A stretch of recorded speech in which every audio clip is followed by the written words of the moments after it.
நல்ல நாமத்தில் இந்த சாயங்கால வேளையிலே உங்கள் மத்தியிலே இருப்பது மிகுந்த சந்தோஷம். இந்த அருமையான வேளையில இந்த இடத்துல ஒரு 10-15 நிமிடம் பைபிள்ல இருக்கிற வேத வசனங்களை குறித்து உங்கள் மத்தியிலே நாங்கள் பேச இருக்கிறோம். நீங்கள் விரும்பினால் எங்களோடு கூட இணைந்து கொள்ளுங்கள். நிச்சயமாகவே இயேசு உங்கள் வாழ்க்கையில அற்புதங்களையும் நன்மைகளையும் செய்ய அவர் வல்லமையுள்ளவராயிருக்கிறார். இந்த இடத்துல ஒரு 10-15 நிமிடங்கள் ஆண்டவராகிய இயேசு கிறிஸ்துவை குறித்த அவர் எழுதி கொடுத்த அவரை பற்றின அந்த வேத வசனங்கள் இந்த இடத்துல சொல்லப்பட இருக்கிறது. நீங்கள் விரும்பினால் எங்களோடு கூட இணைந்து கொள்ளலாம். இந்த வார்த்தைகளுக்கு நீங்கள் கவனமாய் செவி கொடுக்கும் பொழுது இயேசு நிச்சயமாய் உங்கள் வாழ்க்கையில் அற்புதம் செய்வார். நீங்க எந்த சூழ்நிலையில இருந்தாலும் சரி, இயேசுவை நோக்கி நீங்கள் கூப்பிடும் பொழுது உங்க வாழ்க்கையில் ஒரு பெரிய மாற்றத்தை, ஒரு பெரிய சமாதானத்தை, சந்தோஷத்தை தர இயேசு வல்லமையுள்ள தேவனாய் இருக்கிறார். இப்போது நம் மத்தியில் இருக்கிற விஜய் இந்த ஜெபத்திற்கு ஆரம்பமான ஜெபத்தை ஏறெடுப்பார்கள். அதன் பின்பு பாடல் பாடுவோம். அதன் பின்பு கர்த்தருடைய வார்த்தை இந்த இடத்துல பிரசங்கிக்கப்படும். நீங்கள் விரும்பினால் எங்களோடு இணைந்து கொள்ளுங்கள். நிச்சயமாய் இந்த சாயங்கால வேளை உங்கள் வாழ்க்கையில் ஒரு மிகப்பெரிய மாற்றத்தை தருகிற வேளையாய் கர்த்தர் மாற்றி தருவார். ஆமென். கர்த்தர் நல்லவர். ஸ்தோத்திரம் கர்த்தாவே, இந்த இடத்துல உம்முடைய வார்த்தைகளை ஆண்டவரே சொல்லுவதற்காக இந்த இடத்துல ஆண்டவரே ஸ்தோத்திரம், நீர் கிருபை கொடுத்தீர், அதற்காக ஸ்தோத்திரம். இந்த இடத்துல இருக்கிற ஒவ்வொருவரையும் ஆண்டவரே இந்த வார்த்தையின் மூலமாய் ஆண்டவரை சந்திக்க போகிற கிருபைக்காக ஸ்தோத்திரம். ஆண்டவரே இவர்களை ஆசீர்வதிப்பீராக. தொடர்ந்து உம்முடைய வல்லமையான கரம் இந்த இடத்துல இடைபடட்டும். ஒவ்வொரு வார்த்தைகளும் பரத்திலிருந்து உண்டாகி இவர்களுடைய இருதயங்களை தேற்றட்டும், ஆற்றட்டும். கர்த்தர் கிருபை செய்வீராக, கிரியை செய்வீராக. உங்க கரத்தில் ஒப்பு கொடுக்கிறோம், இயேசுவின் நாமத்தில் பிதாவே, ஆமென். கர்த்தர் நல்லவர், அவர் கிருபை என்றும் உள்ளது.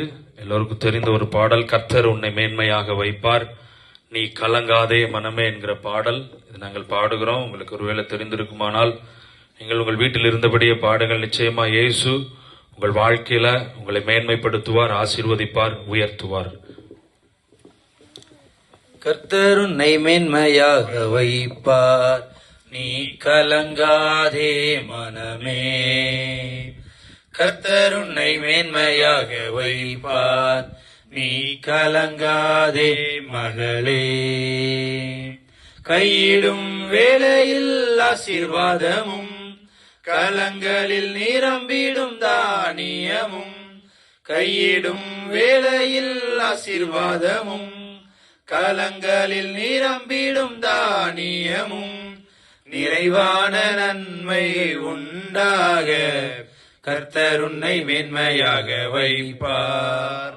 நிறைவான நன்மை உண்டாக கர்த்தர் உன்னை மேன்மையாக வைப்பார். கர்த்தர் உன்னை மேன்மையாக வைப்பார், நீ கலங்காதே மனமே. கர்த்தர் உன்னை மேன்மையாக வைப்பார், நீ கலங்காதே மகளே. எதிராய் எழும்பும் போது கர்த்தரே யுத்தத்தை செய்திடுவார். சத்துருக்கள் எதிராய் எழும்பும் போது கர்த்தரே யுத்தத்தை செய்திடுவார். வெற்றி மேல் வெற்றியை உனக்கு தந்து கர்த்தர் உன்னை மேன்மையாக வைப்பார். வெற்றி மேல் வெற்றியை உனக்கு தந்து கர்த்தர் உன்னை மேன்மையாக வைப்பார். கர்த்தர் உன்னை மேன்மையாக வைப்பார், நீ கலங்காதே மனமே. அவர் தனக்காக தெரிந்து கொண்டார், தன் பெயரை உனக்காக வழங்கினாரே. உன்னை அவர் தனக்காக தெரிந்து கொண்டார், தன் பெயரை உனக்காக வழங்கினாரே. சுற்றமும் நண்பரும் உன்னை மதிக்க கர்த்தர் உன்னை மேன்மையாக வைப்பார். சுற்றமும் நண்பரும் உன்னை மதிக்க கர்த்தர் உன்னை மேன்மையாக வைப்பார். கர்த்தர் உன்னை மேன்மையாக வைப்பார், நீ கலங்காதே மனமே. உன் தேசம் முழுவதும் மழை பொழியும், உனக்காக பொக்கிஷத்தை திறந்திடுவார். உன் தேசம் முழுவதும் மழை பொழியும், உனக்காக பொக்கிஷத்தை திறந்திடுவார். பிறருக்கு நீயும் கடன் கொடுக்க கர்த்தர் உன்னை மேன்மையாக வைப்பார். பிறருக்கு நீயும் கடன் கொடுக்க கர்த்தர் உன்னை மேன்மையாக வைப்பார்.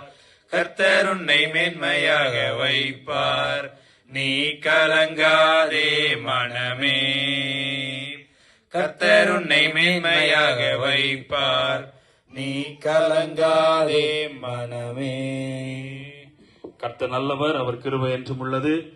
வேத வசனம் லூக்கா எழுதின சுவிசேஷம் அதனுடைய 10ஆம் அதிகாரம் அதனுடைய 34ஆம் வசனம் சொல்லுகிறது, அவன் கிட்ட வந்து அவனுடைய காயங்களில் எண்ணெயும் திராட்சரசமும் வார்த்து காயங்களை கட்டி அவனை தன் சுய வாகனத்தின் மேல் ஏற்றி சத்திரத்துக்கு கொண்டு போய் அவனை பராமரித்தான். ஒரு மனிதன் எருசலேமில் இருந்து எரிகோவுக்கு பிரயாணப்பட்டு போகும் பொழுது அவனை கள்ளர்கள் பிடித்து அவனை தாக்கி குற்றுயிராய் விட்டு விடுகிறார்கள். அவனை பார்க்க வந்த சமாரியனும் சரி, அந்த ஆசாரியனும் சரி, லேவியனும் சரி, அவனை பார்த்து பக்கமாய் விலகி போனார்கள் என்று சொல்லி வேதம் சொல்லுகிறது. ஆனால் நல்ல சமாரியனாகிய ஒரு மனிதன் அந்த பக்கமாய் கடந்து வரும் பொழுது அவனை தேற்றி அவனை ஆற்றி அவனுடைய காயங்களுக்கு எண்ணெயை பூசி அவனை பராமரித்து பாதுகாக்கிறவனாய் காணப்படுகிறான். உங்க வாழ்க்கையில் அநேக நபர்கள் உங்களை கடந்து போயிருக்கலாம். சில சூழ்நிலைகள் நிமித்தமாய், சில போராட்டங்கள் நிமித்தமாய், சில உபத்திரவங்கள் நிமித்தமாய், சில கண்ணீரின் பாதையில நீங்கள் போகும் பொழுது உங்களை சார்ந்தவர்கள், உங்களுக்கு வேண்டியவர்கள், நீங்கள் நம்பினவர்கள் பக்கமாய் விலகி கண்டும் காணாதவர்கள் போல போயிருக்கலாம். இந்த சாயங்கால வேளையில இந்த இடத்துல, இந்த ஆராதனை நேரத்துல நான் பேசுகிற இந்த இயேசு உங்களை பார்த்து பக்கமாய் கண்டு விலகி போகிறவர் அல்ல. உங்கள் மேல் மனதுருகி நீங்கள் எந்த சூழ்நிலையில் இருந்தாலும் சரி, அந்த சூழ்நிலைகளை மாற்ற இயேசு வல்லமை உள்ள தேவனாய் இருக்கிறார். எந்த மனிதர்கள் உங்களை நிராகரித்தார்களோ, எந்த குடும்பம் உங்களை நிராகரித்ததோ, அவர்களே உங்கள் மூலமாய் நன்மையை பெறும்படியாய் கர்த்தர் மாற்றுவார். இயேசு ஒரு கட்டுக்கதை அல்ல, இயேசு ஒரு சரித்திரத்தின் தெய்வம் அல்ல. அவர் ஜீவனுள்ள தேவனாய் இன்றைக்கும் அவர் உயிரோடு கூட இந்த இடத்தில் அவர் நம் மத்தியில் இருக்கிறார். நீங்கள் விசுவாசித்தால் நிச்சயமாகவே தேவ மகிமையை நீங்கள் காண்பீர்கள். இயேசுவை உங்கள் கண்களால் நீங்கள் பார்க்க முடியும். இந்த சத்தத்தை தூரத்திலும் சமீபத்திலும் கேட்கிற நீங்கள் யாரா இருந்தாலும் சரி, இயேசு உங்களை நேசிக்கிறார், உங்கள் மேல் அன்பாய் இருக்கிறார், உங்களை கரிசனையோடு பாதுகாப்பார். இப்பொழுதும் நம் மத்தியில் இருக்கிற பாஸ்டர் செல்வகுமார் அவர்கள் வந்து கர்த்தருடைய வார்த்தையை இந்த இடத்துல நம் மத்தியிலே அவர்கள் அதிகாரத்தோடு பேசுவார்கள். நீங்கள் விசுவாசித்தால் இயேசு உங்கள் வாழ்க்கையில இந்த சாயங்கால வேளையில ஒரு மிகப்பெரிய அதிசயத்தை செய்ய போகிறார். உங்கள் அறைகளுக்குள்ளே அது நடக்க போகிறது. இயேசு மகா பெரிய காரியங்களை இந்த கிராமத்திலே செய்ய அவர் வல்லமை உள்ளவராய் இருக்கிறார். ஆமென். கர்த்தர் நல்லவர். உங்கள் துக்கம் சந்தோஷமாய் மாறும் என்று ஆண்டவர் வேதத்தில் எழுதியிருக்கிற அந்த நல்ல வார்த்தையை நான் உங்கள் குடும்பத்தை பார்த்து சொல்லுகிறேன். உங்க கைகளின் பிரயாசத்தை பார்த்து சொல்லுகிறேன். நிச்சயமாய் உங்க குடும்பத்தில் நீங்க என்ன துக்கத்தோடு இருக்கிறீர்களோ, நிச்சயமாய் இந்த ஜெபத்தில் ஆண்டவர் உங்கள் துக்கங்களை சந்தோஷமாய் மாற்றுவார். இந்த இடத்தில் ஒரு 15 நிமிடங்கள் வேதத்திலிருந்து சில வார்த்தையை நான் உங்களுக்கு சொல்லும்படியாய் வந்திருக்கிறோம். அருமையான இயேசு கிறிஸ்து திருச்சபைக்கு ஒரு காரியத்தை சொல்லியிருக்கிறார். நீங்கள் உலகம் எங்கிலும் புறப்பட்டு போய் சகல ஜாதிகளுக்கும் சுவிசேஷத்தை பிரசங்கியுங்கள் என்று ஆண்டவர் வேதத்தில் எழுதியிருக்கிறார். திருச்சபை சபையில வரக்கூடிய ஜனங்களுக்கு மட்டும் வேதத்தை போதித்து இருக்கக்கூடாது. சபைக்கு வராதவர்கள், வேதத்தை வாசிக்காதவர்கள், வேதத்தை அறியாதவர்கள் எல்லாருக்கும் போய் தெருக்களில் போய், வீதிகளில் போய், கிராமங்கள் தோறும், பட்டணங்கள் தோறும் போய் எல்லா ஜனங்களுக்கும் என்னுடைய வார்த்தையை நீங்கள் பிரசங்கிக்க வேண்டும் என்று சொல்லி ஆண்டவர் வேதத்தில் கட்டளையிட்டு இருக்கிறபடியினால் ஆண்டவருடைய அந்த வார்த்தையை நாங்கள் ஏற்று இதை செய்ய நாங்கள் விரும்பி வரல, எங்க யோசனையின்படி வரல. வானத்தையும் பூமியும் உண்டாக்கின தேவன் வேதத்தில் எழுதியிருக்கிறார், கட்டளையிட்டு இருக்கிறார். நீங்க போய் உலகத்தில் இருக்கிற எல்லா ஜனங்களுக்கும் இந்த வார்த்தையை சொல்ல வேண்டும் என்று அவர் சொல்லி இருக்கிறபடினால நாங்கள் இந்த இடத்துல கடந்து வந்திருக்கிறோம்.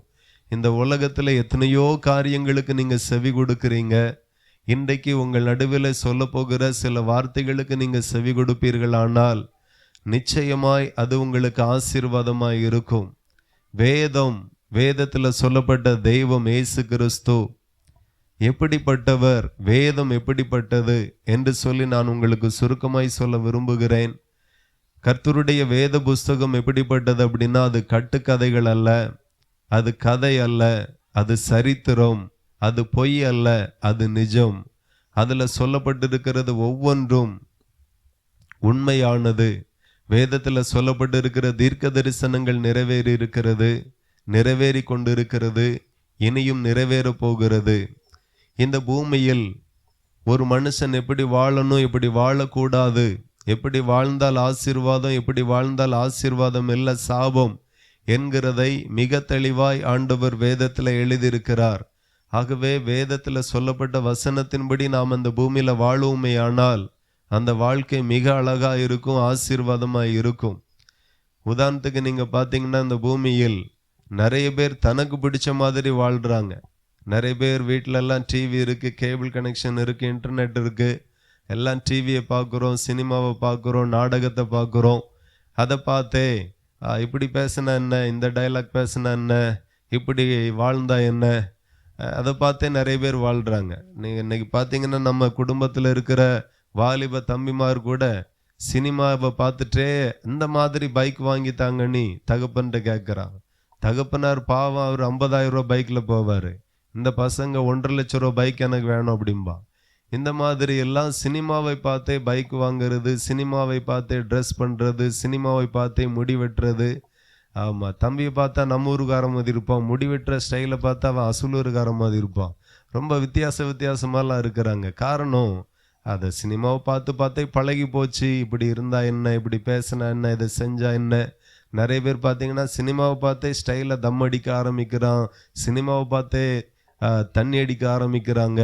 இப்படி வாழ்க்கை வேற திசையை நோக்கி போகிறபடியினால் அந்த வாழ்க்கை நமக்கு ஆசீர்வாதமா இருக்குமா என்று சொல்லி பார்த்தால் நிச்சயமா இல்லை.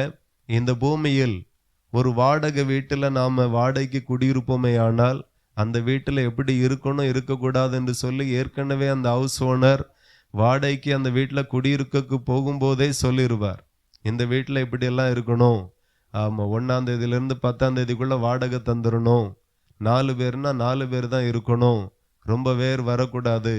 சில வீட்டெல்லாம் பார்த்தீங்கன்னா மீன் வாங்கக்கூடாது, இறைச்சி வாங்கக்கூடாதுங்கிற கண்டிஷன்லாம் போடுவாங்க. இப்படி நிறைய. ஆனால் அவங்க சொல்லுகிற மாதிரி அந்த சின்ன வீட்டில் இருந்தால் மட்டுமே நம்மளால் இருக்க முடியும், இல்லைன்னா இருக்க முடியாது. அப்போ ஒரு சின்ன வீட்டில் நாம் குடியிருக்கணும் அப்படின்னாலே எவ்வளோ காரியத்தை நம்ம கை கொண்டு அந்த வீட்டில் இருக்க முடியுது.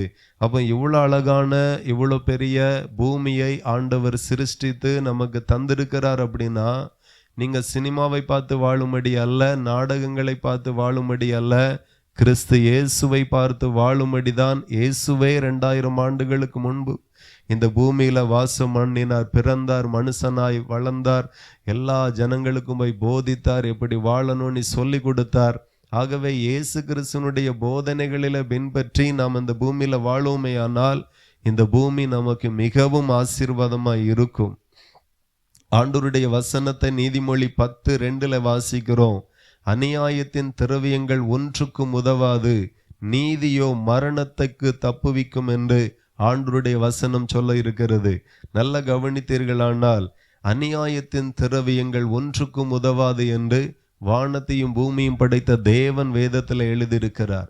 அப்போ கவனிக்கப்பட வேண்டிய விஷயம், நாம இந்த பூமியில நிறைய வேலைகளை செய்கிறோம், நிறைய வியாபாரங்கள், நிறைய கடைகள், நிறைய விவசாயங்கள், பால் மாடுகள்லாம் வச்சிருக்கிறோம். ஆனா நம்மளுடைய வருமானம் கள்ளத்தனமாகவோ, நீதிக்கு புறம்பாகவோ, அநீதியாகவோ அந்த வருமானம் வரவே கூடாது. அநியாயத்தின் திரவியங்கள் ஒன்றுக்கும் உதவாது என்று சொல்லி வேதத்தில் சொல்லப்பட்டிருக்கிறது. இயேசு கிறிஸ்து இந்த பூமியில வந்ததற்கு ஒரு 3 காரணத்தை நான் சுருக்கமாய் சொல்ல விரும்புகிறேன். முதல் காரணம் என்ன அப்படின்னா, ஒரு மனுஷன் எப்படி வாழணும், எப்படி வாழக்கூடாது என்கிறதை சொல்லும்படியாகவே இயேசு கிறிஸ்து இந்த பூமியில வந்தார்.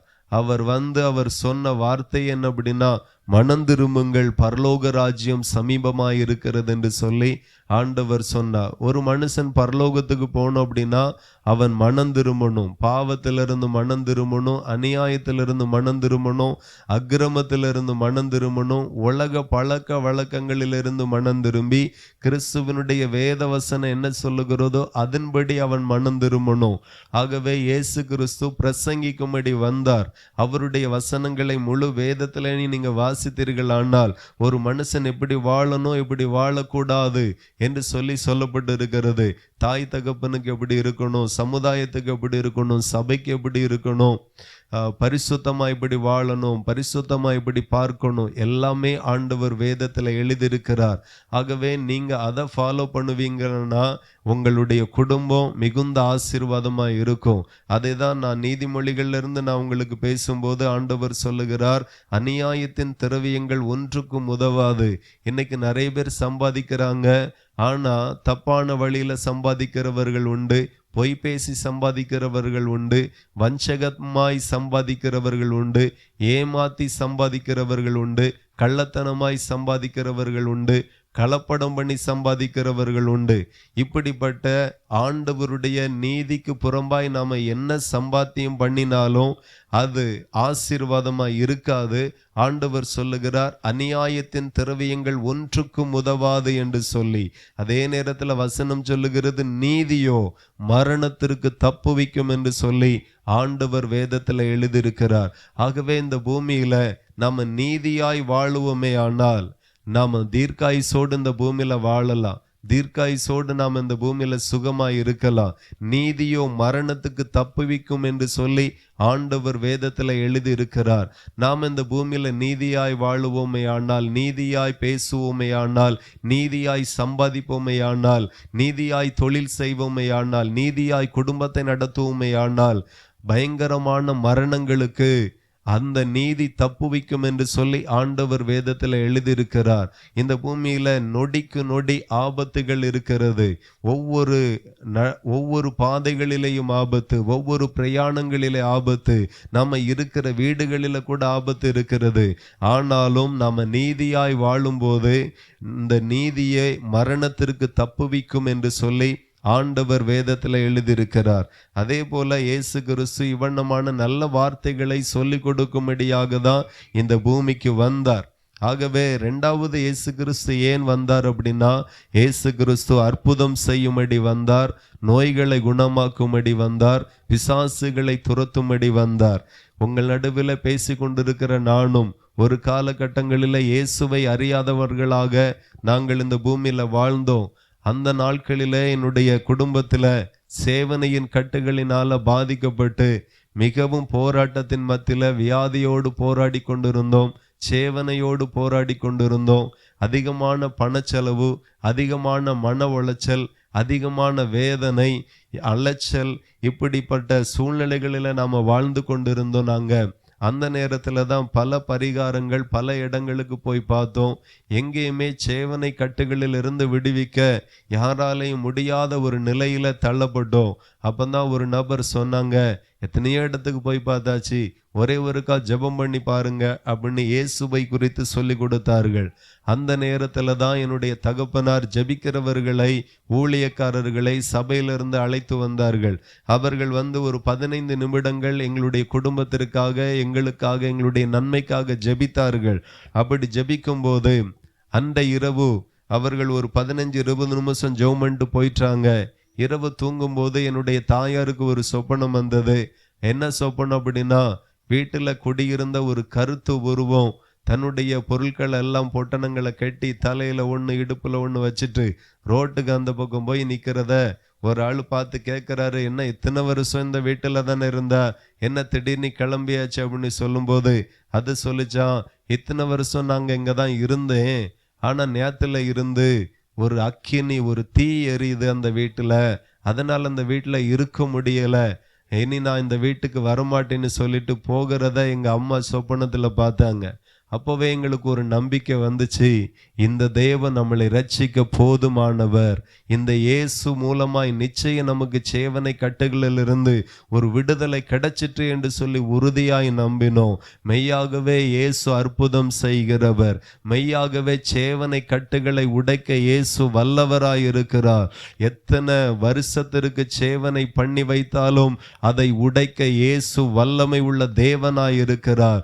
ஒருவேளை உங்க வீட்டில், உங்க வாழ்க்கையில, உங்க சூழ்நிலைகளில வருமானத்துக்கு விரோதமாய், குடும்பத்திற்கு விரோதமாய், பிள்ளைகளுக்கு விரோதமாய், தொழிலுக்கு விரோதமாய் ஒருவேளை சேவனை கட்டுகள் இருக்கு என்று சொல்லி உணர்ந்தீர்களானால் நீங்க ஜெபம் பண்ண ஆரம்பிங்க, இயேசுவை நோக்கி கூப்பிட ஆரம்பிங்க. எந்த மனுஷனாலையும் கொடுக்க முடியாத ஒரு அற்புதத்தை, விடுதலையை இயேசு எங்களுக்கு தந்தார். அந்த இயேசு இன்றைக்கும் உயிரோடு கூட இருக்கிறார். அவர் உங்களையும் விடுவிப்பார். ஆகவே இயேசு இந்த பூமியில வந்து அநேக சேவனை கட்டுகளை உடைத்தார், பிசாசுகளை துரத்திவிட்டார், ஜனங்களை விடுதலை ஆக்கினார். ஆகவே இயேசு கிறிஸ்து இரண்டாவதாக வந்த நோக்கம் அற்புதங்களை செய்யும்படி வந்தார். மூன்றாவது எதற்காக வந்தார் அப்படின்னா, ஒரு மனுஷன் பாவம் செய்து துன்மார்க்கமாய் வாழ்ந்து அறிந்தும் அறியாமலும் பாவம் செய்து இந்த பூமியில வாழும்போது அந்த மனுஷன் செய்த பாவம், அந்த பாவத்தினால வரக்கூடிய சாபம், ஒரு சாபம், ஒரு பாவம் செய்யும் போது நிச்சயமாய் சாபம் வரும். அந்த சாபம் வரும்போது அந்த சாபத்தினுடைய வேதனை அதிபயங்கரமாய் இருக்கும். வசனம் சொல்லுகிறது, பாவத்தின் சம்பளம் மரணம் என்று சொல்லப்பட்டிருக்கிறது. ஆகவே பாவம் ஒரு மனுஷனை சும்மாவே விடாது. சில குடும்பத்துல நீங்க பாத்தீங்கன்னா சாபத்தினால வரக்கூடிய பாவத்தினால வரக்கூடிய சாபத்தினுடைய கிரியைகள் எப்படி இருக்கும்னு பாத்தீங்கன்னா, இளவயதின் மரணத்தை கொண்டு வரும், தீராத வியாதியை கொண்டு வரும், பணச்செலவை கொண்டு வரும், குழந்தை பாக்கியத்தை தடை பண்ணும், விவாகத்தை தடை பண்ணும். இப்படி நிறைய காரியங்கள் சாபத்தினால வருகிறது. ஆகவே இயேசு கிறிஸ்து இந்த பூமியில வந்து ஒவ்வொரு மனுஷனும் செய்த பாவத்திற்காக சிலுவையை சுமந்து, சிலுவையில் அறையப்பட்டு, இரத்தத்தை சிந்தி, ஜீவனை கொடுத்து, மரித்து, மூன்றாவது நாள் உயிரோடு எழும்பினார். ஒவ்வொரு மனுஷனுக்காக இயேசு சிலுவையில் அடிக்கப்பட்டார். ஒவ்வொரு மனுஷனுடைய பாவத்திற்காக இயேசு சிலுவையை சுமந்தார். நீங்க நினைக்கலாம், இயேசு சிலுவையில அறையப்பட்டு இரத்தத்தை சிந்தினதுனால என் பாவம் எப்படி மன்னிக்கப்படும் என்று சொல்லி ஒருவேளை ஒரு கேள்வி உங்களுக்குள்ளா இருக்கலாம்.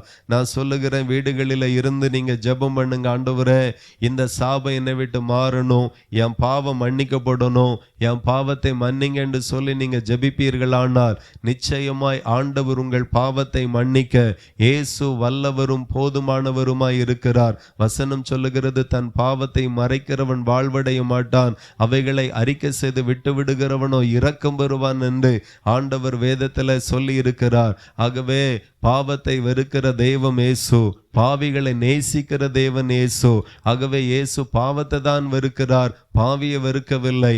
மனம் திரும்புவீர்களானால் உங்க வாழ்க்கையை மறுபடியும் ஆண்டவர் ஆசீர்வதிக்க வல்லவராய் இருக்கிறார். இன்றைக்கு திருச்சபைகளில் ஞான ஸ்நானம் கொடுக்கப்படுகிறது. ஞான ஸ்நானம் மத மாற்றத்திற்காக கொடுக்கப்படாமல் ஒவ்வொரு மனுஷனும், ஆண்டவரே நான் பாவம் செய்தேன், இனி நான் பாவம் செய்ய மாட்டேன் என்று சொல்லி அந்த மனுஷன் அர்ப்பணிக்கும் போது அந்த மனுஷனுக்கு ஞான ஸ்நானம் கொடுக்கப்படுகிறது. ஞான ஸ்நானம் பாவ மன்னிப்புக்காகவே கொடுக்கப்படுகிறது. ஒரு மனுஷன் பரலோகத்துக்கு போனா ஞான ஸ்நானம் பெற வேண்டியது அவசியமா இருக்கிறது. ஒரு மனுஷன் ஜலத்தினாலும் ஆவியினாலும் பிறவாவிட்டால் தேவனுடைய ராஜ்யத்தில் பிரவேசிக்க முடியாதா? ஆகவே ஜலத்தினால ஞான ஸ்நானம் எடுக்கணும், பரிசுத்த ஆவியின் அபிஷேகத்தை பெறணும் என்று சொல்லி வேதம் சொல்லுகிறது. சில நேரம் நினைக்கலாம், பரிசுத்த ஆவினா என்ன அப்படின்னு சொல்லி. இந்த பூமியில நம்ம பல இடங்களில பார்க்கிறோம், ஒரு தேவத்தினுடைய ஆவி, அருள் ஒரு மனுஷனுக்குள்ளா இறங்குகிறதை நாம பார்க்கிறோம். அதே போலதான் வானத்தையும் பூமியும் படைத்த தேவன் தன்னுடைய ஆவியை மனுஷருக்கு மேல பொழிந்தருளுகிறார். ஆகவே பரலோகத்துக்கு போனோம்னா பரிசுத்த ஆவியின் அபிஷேகத்தை பெறணும், ஞான ஸ்நானத்தை பெறணும், இயேசுதான் மெய்யான தேவன் என்று விசுவாசிக்கணும். அப்படியே நாம விசுவாசிக்கும் போது நாம நம்முடைய பாவ மன்னிப்பை பெற்று இந்த பூமியில சமாதானமாய் வாழலாம். இம்மைக்குரிய பலனும் நமக்கு கிடைக்கும், பரலோகத்துக்கும் போக முடியும். இப்போ இயேசு கிறிஸ்து எதற்காக இந்த பூமிக்கு வந்தார் அப்படின்னா, முதல்ல சொன்னேன் போதிக்காக வந்தார், ரெண்டாவது சொன்னேன் சுகமாக்கும்படி, அற்புதங்களை செய்யும்படி வந்தார். மூன்றாவதாக சொன்னேன், நம்முடைய பாவத்திற்காக பலியாகும்படி இயேசு கிறிஸ்து வந்தார். இப்போ இந்த பூமியில இயேசு கிறிஸ்து இருக்கும்போது சீசர்கள் இடத்துல அவர் சொன்னார், இந்த பூமியினுடைய கடைசி நாட்களில நான் மறுபடியும் இந்த பூமிக்கு வருவேன் என்று சொல்லி இயேசு கிறிஸ்து சொன்னார். ஆகவே இந்த பூமியில இயேசு கிறிஸ்து கடைசி நாட்களில மறுபடியும் இந்த பூமிக்கு வரப்போகிறார். சீக்கிரமா இயேசு கிறிஸ்து இந்த பூமிக்கு வரப்போகிறார். அப்ப நீங்க நினைக்கலாம், இயேசு கிறிஸ்து வந்தா என்ன, இந்த பூமி இந்த உலகம் அழிஞ்சா என்ன அப்படின்னு நீங்க நினைக்கலாம். இல்லை, இயேசு கிறிஸ்துனுடைய வருகைக்கும் இந்த பூமியினுடைய முடிவுக்கும் ஒரு சம்பந்தம் உண்டு. என்ன அப்படின்னா, இயேசு கிறிஸ்து இனி வரும்போது என்ன நடக்கும் அப்படின்னா, எந்த மனுஷன் வேத வசனத்தின்படி நடந்து ஞானஸ்நானம் பெற்றிருக்கிறானோ அந்த மனுஷன் அவன் நிச்சயமாய் ஒரு நொடி பொழுதுல மறுரூபமாகி இயேசுவோடு கூட சேர்க்கப்பட்டு பரலோகத்திற்கு எடுத்துக்கொள்ளப்படுவான். அதே போல ஒரு மனுஷன் வேத வசனத்தை கை கொண்டு அதன்படி வாழ்ந்து அதன்படி நடந்து அந்த வேத வசனத்தின்படியே வாழ்ந்து அவன் மரித்திருப்பானானால் இயேசு கிறிஸ்து இந்த பூமியில வரும்போது அவன் கல்லறைகள் திறக்கப்பட்டு அவனுடைய ஆத்துமா உயிர்ப்பிக்கப்பட்டு இயேசுவோடு கூட சேர்க்கப்பட்டு பரலோகத்துக்கு எடுத்துக்கொள்ளப்படுவான். ஆகவே இயேசு இனி வரும்போது என்ன நடக்கும் என்று சொல்லி ஆண்டவர் இந்த பூமியில இருக்கும்போது சொல்லி கொடுத்திருக்கிறார். ஆகவே இயேசு சீக்கிரமாய் வரப்போகிறார். அவருடைய வருகையில போகணும் அப்படின்னா கண்டிப்பா இயேசுவே மெய்யான தேவன் என்று விசுவாசிக்கணும், ஞானஸ்நானம் பெறணும், பரிசுத்த ஆவியின் அபிஷேகத்தை பெற்றுக்கொள்ளணும். அப்பந்தான் பரலோகத்துக்கு போக முடியும். ஆகவே இயேசு கிறிஸ்துவினுடைய வருகையின் அடையாளம் என்று சொல்லி வேதத்துல ஒரு 8 காரியத்தை நான் சொல்லி என்னுடைய வார்த்தையை முடிக்கிறேன். ஜஸ்ட் வாசித்து நான் முடிக்கிறேன். யுத்தங்களையும் யுத்தங்களின் செய்திகளையும் நீங்க கேள்விப்படுவீர்கள் என்று சொல்லப்பட்டிருக்கிறது. நாம் வாழக்கூடிய காலம் கடைசி காலம் என்கிறதற்கு இதுதான் அடையாளம். பல இடங்களில் யுத்தம் நடந்து கொண்டிருக்கிறது. அதை நம்ம வீட்டில் உட்கார்ந்தே பார்க்கிறோம், டிவி நியூஸ் வழியா பார்க்கிறோம். இது வெறும் செய்தி மாத்திரமல்ல, இது இயேசு கிறிஸ்துனுடைய வருகையின் அடையாளத்தில் ஒன்றாயிருக்கிறது. ஜனத்துக்கு விரோதமாய் ஜனம், ராஜ்யத்துக்கு விரோதமாய் ராஜ்யம் எழும்பும், பஞ்சம் வரும், கொள்ளை நோய் வரும் என்று சொல்லப்பட்டிருக்கிறது. நீங்க கவனித்தீர்களானால் யுத்தத்தினால பெட்ரோல் டீசல் விலை கூடுது. அதனால நம்ம வாங்கக்கூடிய அத்தியாவசிய பொருளுடைய விலை கூடுகிறது. அதனால என்ன ஆகுது அப்படின்னா, நடுத்தர மக்கள் எப்படியோ வாங்குவாங்க. ரொம்ப அடித்தட்டு மக்கள், ஏழைகள் அன்றாடம் தேவைக்காக ஆகாரம் கூட வாங்க முடியாத நிலைமைக்கு தள்ளப்பட்டு பஞ்சங்கள் வரும் என்று சொல்லப்பட்ட அந்த அடையாளம் தேசத்துல வருமா. கொள்ளை நோய் வரும் என்று சொல்லப்பட்டு இருக்கிறது. கடந்த சில ஆண்டுகளுக்கு முன்பதாக நாம பார்த்தோம், கொரோனா என்கிற கொள்ளை நோய் வந்தது. இப்பவும் எபோலா என்கிற நோய் காங்கோ அந்த பகுதியெல்லாம் பயங்கரமா, உகாண்டா அந்த பகுதியெல்லாம் பயங்கரமா பரவி கொண்டு இருக்கிறது. நிறைய பேர் பாதிக்கப்பட்டுக்கிறாங்க, நிறைய பேர் மரித்தும் போனாங்க. ஆகவே இதெல்லாம் ஒரு செய்தி மாத்திரமல்ல, நியூஸ் மாத்திரமல்ல, இது இயேசு கிறிஸ்துவினுடைய வருகையை பறைசாற்றுகிறது. நீ ஆயத்தப்படு என்று சொல்லி எச்சரிக்கிறது. பூமி அதிர்ச்சிகள் பல இடங்களில் வரும். வாரந்தோறும் நம்ம கேள்விப்படுகிறோம், பூமி அதிர்ச்சி வருகிறது, இந்த ரிக்டர் அளவில் இவ்வளோ பதிவாயிருக்கு என்று சொல்லி. கிட்டத்தட்ட 2010 இருந்து இதுவரையிலும் 1,52,000க்கு அதிகமான பூமி அதிர்ச்சிகள் பூமியில வந்திருக்கிறது. அநேகருடைய அன்பு தணிந்து போகும் என்று வேதத்துல சொல்லப்பட்டிருக்கிறது. நீங்க பாத்தீங்கன்னா, ஒரு காலத்துல கூட்டு குடும்பமாய் சந்தோஷமாய் வாழ்ந்தோம். ஒரு வீடுனா தாத்தா பாட்டி மாமியார் மருமகள் பேர பிள்ளைகள் சித்தப்பா சித்தி, இந்த மாதிரி ஒரு கூட்டு குடும்பம் அப்படியே இருக்கும். ஆனா இன்னைக்கு அப்படி எல்லாம் இல்லை. ஆமா, கணவன் மனைவி, சில பிள்ளைகள்லாம் திருமணத்துக்கு பேசும்போதே எப்போ தனி கொடுத்தனம் போவிய, எப்போ தனி கொடுத்தனத்துக்கு அனுப்புவாங்க, இந்த மாதிரியே பேசிட்டு வரக்கூடிய குடும்பத்தெல்லாம் பார்க்கிறோம். இதற்கு காரணம் என்ன அப்படின்னா, அன்பு தணிந்து போகும் என்று சொல்லப்பட்டிருக்கிறது. கடைசி அடையாளம் ராஜ்யத்தின் இந்த சுவிசேஷம் பூலோகம் எங்கிலும் உள்ள சகல ஜாதிகளுக்கும் சாட்சியாக பிரசங்கிக்கப்படும், அப்பொழுது முடிவு வரும் என்று சொல்லப்பட்டிருக்கிறது. ஆகவே இயேசு சொன்ன அடையாளம் நம்ம கண்ணெதிரே நடந்து கொண்டிருக்கிறது. ஆகவே இயேசு சீக்கிரமாய் வரப்போகிறார். மனம் திரும்புவோம். அவருடைய வருகையில நாம் ஆயத்தமாய் இருந்தா அவருடைய வருகையில போகலாம். அவர் இல்லாம பரலோகத்துக்கு போக முடியாது. இயேசுதான் பரலோகத்துக்கு போகக்கூடிய வழியாக இருக்கிறார். ஆகவே மனம் திரும்புவோம், இயேசுவை நேசிப்போம். ஒருவேளை இந்த இயேசுவை நான் இன்னும் அறிந்து கொள்ளணும், வேதத்தை நான் இன்னும் வாசிக்கணும் அப்படின்னு நீங்க விரும்பினால் எங்களிடத்துல இலவசமாய் வேத புஸ்தகம் இருக்கிறது. இல்லாதவர்கள் நீங்க விரும்பினா வாங்கிக்கலாம். கர்த்தர் உங்களை ஆசீர்வதிப்பார். இப்போதும் நம் நடுவில் இருக்கிற சகோதரர்கள் வந்து ஜெபித்து நிறைவு செய்வார்கள். பரிசுத்தமுள்ள நல்ல தகப்பனே, இந்த அருமையான சாயங்கால வேலைக்காக நன்றி. ஆண்டவரே, உம்முடைய அழைப்பின்படியே இந்த கிராமத்தில் வந்து இந்த தெருவில் நீர் குறித்த இடத்துல நின்று உம்முடைய வார்த்தைகளை பேச கர்த்தர் கிருபை கொடுத்தீர். இந்த இடத்துல இந்த சத்தத்தை கேட்ட ஒவ்வொரு நபர்களுக்குள்ளும் உம்முடைய வல்லமை கிரியை செய்திருக்கிறதற்காக நன்றி செலுத்துகிறோம். விசேஷமாக இந்த கிராமத்தில் வசிக்கிற ஒவ்வொரு குடும்பத்தினருக்காக ஸ்தோத்திரம்.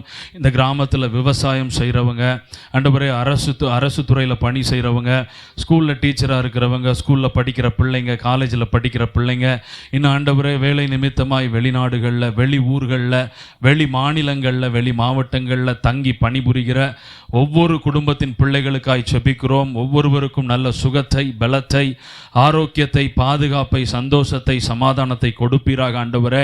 இந்த கிராமத்தில் தேவ சமாதானம் பெருகட்டும் ஆண்டவரே. ஸ்தோத்திரம். இந்த கிராமத்தில் ஒவ்வொரு குடும்பங்களுக்குள்ளும் தேவ சந்தோஷம் பெருகட்டும் ஆண்டவரே. நீர் ஆளுகை செய்வீராக தகப்பனே. இந்த கிராமத்தில் வியாதியோடு இருக்கிற நபர்களுக்காய் செபிக்கிறோம். இயேசுவின் அதிகாரமுள்ள நாமத்தினால் அந்த வியாதிகள் இப்பொழுதே மாறி போகும்படியாக நாங்கள் செபிக்கிறோம். அந்த சரீரங்களில் உம்முடைய உயிர்த்தெழுந்த வல்லமை இப்பொழுதே இறங்கி கிரியை செய்யட்டும். ஒரு புதிய விடுதலை ஒவ்வொரு நபர்களுக்குள்ளையும் இறங்கும்படியாய் செபிக்கிறோம் ஆண்டவரே தகப்பனே. இந்த கிராமத்தில் தங்கியிருக்கிற ஒவ்வொரு முதியவர்களுக்காய் செபிக்கிறோம். ஒவ்வொரு முதியவர்களையும் கர்த்தர் பாதுகாப்பீராக. வயதான காலத்தில் அவர்களுக்கு தேவையான ஒவ்வொரு காரியத்தையும் கர்த்தர் ஒழுங்குபடுத்துங்க, பலப்படுத்துங்க ஆண்டவரே. அவங்க சாப்பிடுகிற உணவு காரியங்கள் எல்லாம் ஆண்டவரே பாதுகாப்பாக இருக்கட்டும். நல்ல பலத்தை அவர்களுக்கு கொடுக்கட்டும். அவர்களுடைய கரத்தில் ஒப்பு கொடுக்கிறோம். இந்த கிராமத்திலிருந்து வெளி ஊர்களுக்கு போகக்கூடிய வாகனங்கள் ஒவ்வொன்றும் பாதுகாக்கப்படட்டும். ஒவ்வொரு பைக்கிலையும் உம்முடைய ரத்தத்தை பூசி நாங்கள் செபிக்கிறோம். ஒவ்வொரு வாகனத்திலும் உம்முடைய ரத்தத்தை பூசி நாங்கள் செபிக்கிறோம்.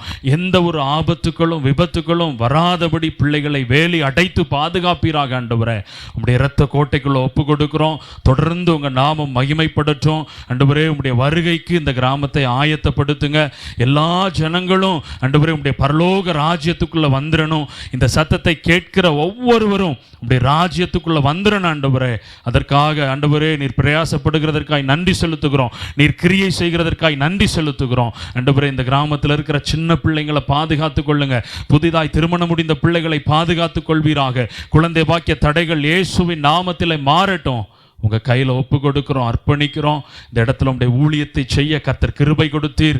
தொடர்ந்து உங்களுடைய நாமம் இந்த கிராமத்தில் மகிமைப்படட்டும்.